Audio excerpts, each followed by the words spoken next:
Ole spoken English channel kalolom le vek chewa he video chuan mi pahni in hrengai lote atang in inbiakna conversation kan en hole anga chuan atopa kan ti fo thin angin similar meaning ang chi le idiom he video kan man ang chi te kan da tel le anga atop thlengin en kan lo tum le donia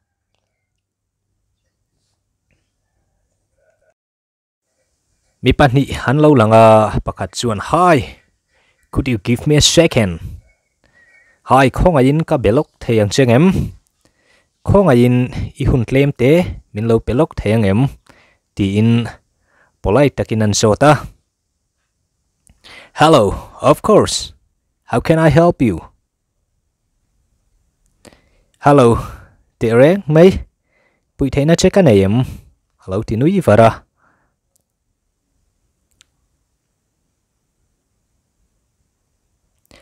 Thanks. Where could I get bus ticket? Kalome. Koya nge bus ticket. Hi ka mu thayang. Antia. Pakhat chuan nui sangin. Are you new here? Don't worry. You'll go straight and take a left before tea shop.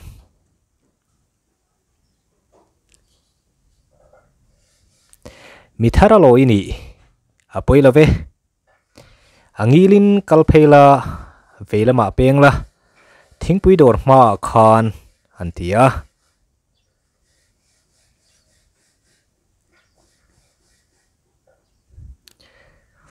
Thank you so much. By the way, myself Leto. Nice to meet you.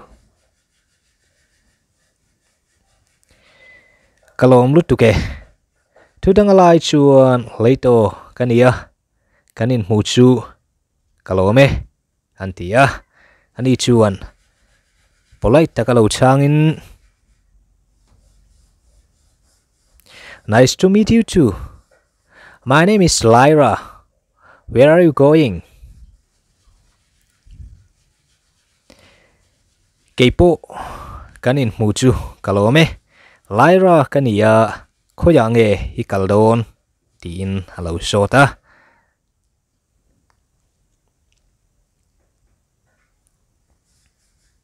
Ani chuan I'm going to visit my bestie who's living in Aizol.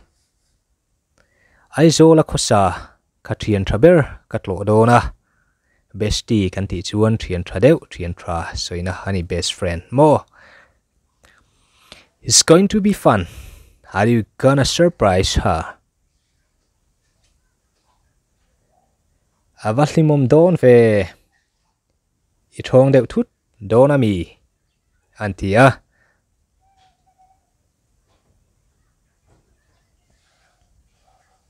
Ani chuan lui sang pain. Yes, her birthday is next Wednesday. I have pretend not knowing anything, but I would like to show how special for me.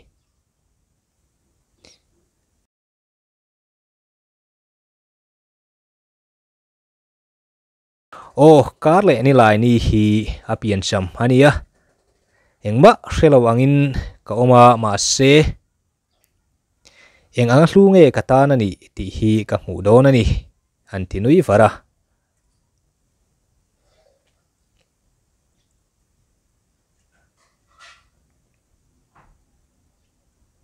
Wow, you're a very good friend. She'll be very happy. Wow, trian tratak ini. Ahlim via vang, ahlim don le mai. Antia, ani chuan nui sang pain. I hope so, but she's gonna give me one hit for sure. Kabese ma se voi khatchu min chum don ti ka chiang ani. Anti nui hak haka. Atriana chuan. Don't worry, he may get hug instead. Lungai su halau ku azok mai thai che ni an lo ti nui sang nui hawa in la confide pa chuan obviously that will happen for sure. Ti renge le min lo ku nge don ti hi ka chiang an ti ve a.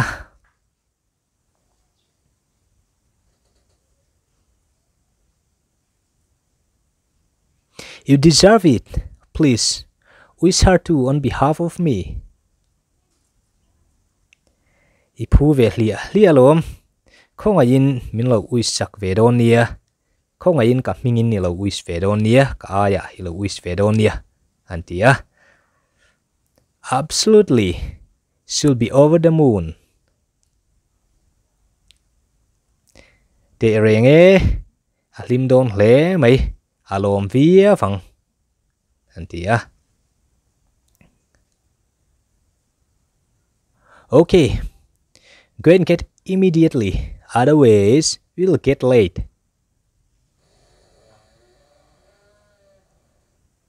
Ole valavat ro ani lo chuan hit lai lau da nge an lo tia ani chuan. Okay, thanks for helping me. We'll see you again.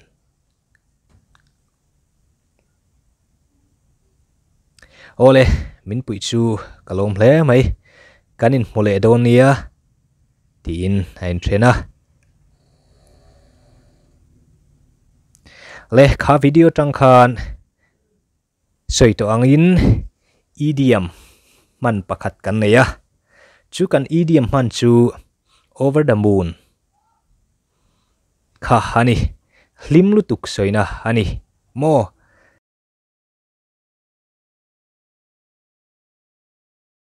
extremely happy, very happy soina kha ani kha over the moon ti kha idiom ani ya very happy ti na hani hlim lutuk soina hani chu. Hey hi lo en liang thil soina in ang similar meaning mo ko in ang hatiang kha ani ya. Hey han enela of course kan ti chuan te reng mai lutuke ti na ani chu tiang chi chuan obviously absolutely hemi pathum te hi te reng mai lutuke ti na kan man te kha anita kame video po kha han en le tila kan thre thiam ome anwai hi han en le ila mi in thil kan han introduce sama ni kan in soidon chun myself te kan tia myself ti chu my name is ti na kha ani and myself later te kan tia my name is later ain angreng ani heng ho similar words karon soite chu anita ni.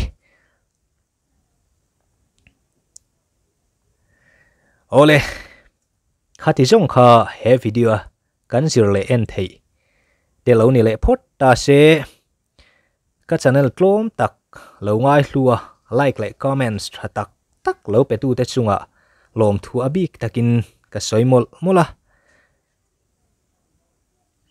ka channel hi hlok puinan ilong man zel ka du tak mewa chuan kan soile du pakhat chu video thar video hi kartin hi voini upthin ania chu Monday le Thursday hi ania Thursday kan man rem chan lo chuan Friday han ti chan aum thin ani lo zirla hlok puinan lo mange yang che